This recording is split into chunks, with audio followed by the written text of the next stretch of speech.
Many Nigerians, particularly the Igbos, do not understand why I say that Peter Obi must rise to the level of Nelson Mandela in Nigeria today. They don't understand. And that is because many of these Igbo people are still living in bottled up pain and bitterness from the Nigerian Civil War or the Biafran War, whichever you choose to call it. This was the exact state of the blacks in South Africa, the Zulus and all the other minority tribes that were subjected to apartheid rule by the minority Afrikaans or the whites of South Africa.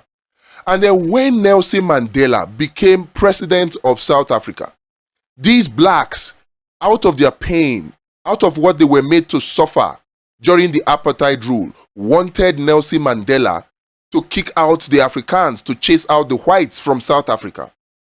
But Nelson Mandela understood something. You cannot build a nation on bitterness and bottled up sentiments of pain and agony. He understood that, and he said that for a nation to truly heal, they must let go of the bitterness, they must let go of the past. Is that so different from what is happening in Nigeria today? The so many Igbos that are still living in this bitterness must understand that whatever bitter sentiments they have will hold them back from emerging and manifesting the greatness that is in them and the greatness that is in Nigeria. They must also understand that whatever bitter grudges they hold against other tribes also hold such bitterness against them. Like I said before, I will say it again. We all have sufficient blame to go around. When we think about the Nigerian Civil War or the Biafran War, whichever you choose to call it, enough blames to go around. And I am convinced to say that indeed none of the tribes in Nigeria are to blame for what happened, but rather the external forces that were prodding our leaders on, leading them on the path of war that led to the destruction of lives and properties that we witnessed. The Igbos must understand, as well as the Hausas and the Yorubas, that so much as Igbos lost their lives during the war, the North, the South, the West, the Hausas, the Fulanis, the Yorubas, they also lost their lives. There was sufficient loss of lives on both sides, despite the fact that some may be termed to be higher than the other. But at the bottom of it all sides lost lives. The Igbos must understand this, and the whole of Nigeria must understand this. And that is why it is imperative that any time any divisive narrative is peddled with anti-Igbo sentiments, whether it is coming from the Igbos, whether it is coming from other tribes towards the Igbos, sufficient energies, deliberate efforts must be made to quell such narratives, because it only opens up old wounds, and it only ends up dividing the Nigerian people wrongly. Because as it is now, we need to heal, we need to move forward. And in order for us to do that, we need leaders of Igbo in the capacity and in the level of Peter Obi to call the Igbos to order, to stop reacting to every narrative with these negative sentiments. The issue of the Isiagu that happened, those who called the attention to Onyema, the CEO of Air Peace, to the fact that he was using Isiagu, which was an Igbo attire, for his crew, those who made that observation have a right to make that observation. But the reaction to that observation that, oh, the Igbos are this, the Igbos are that, the Igbos suffer this, using it to reopen old wounds, those kind of sentiments must be stopped. And Peter Obi, I hope you understand this.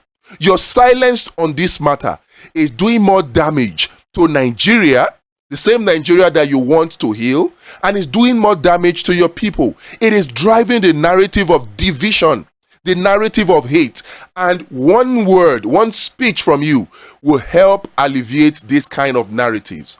You cannot keep quiet. We must understand this, because the Nigeria of our dreams depends on it. And like I would always say, as well as the Nigeria of our reality, We must all now come together and focus on narratives that unite us together. We must begin to look beyond our nose, begin to look beyond the aisle, the bridge, to reach out to other ethnicities in Nigeria, to form alliances, to form unions, to unite ourselves so that we can stand a chance against the foreign external forces that are the true enemies of Nigeria, the external forces that continually push our leaders to enact policies that make us Nigerians suffer while they continue to benefit from our resources. This is what we need to do, and such narratives are the fact that we all must now come together to do one thing: to form a fresh political party that is established on clearly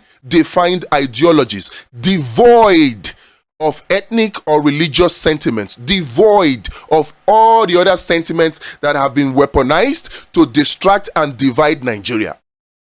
We must all come together. So if you have not, please click the link in the description and join from wherever you are across the length and breadth of Nigeria. Let us create this fresh political party. It will serve us very, very well. Number one, it will help us to kick out these low-cost leaders that are currently in charge of the affairs of Nigeria, to kick them out and bring in leaders that will have the genuine interests of Nigeria and Nigerians at heart.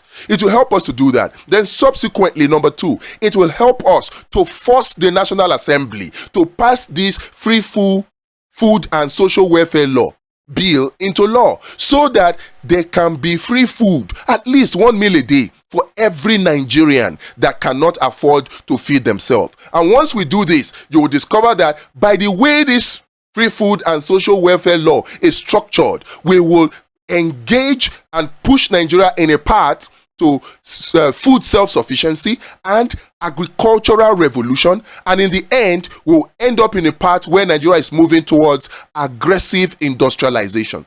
This is what our external enemies do not want. This is what we need. So Mr. Peter Obi, I urge you, please, as much as possible, speak up against this negative narrative of anti-Igbo sentiments that the Igbos are always bringing forth, even when some comments are just meant to be harmless.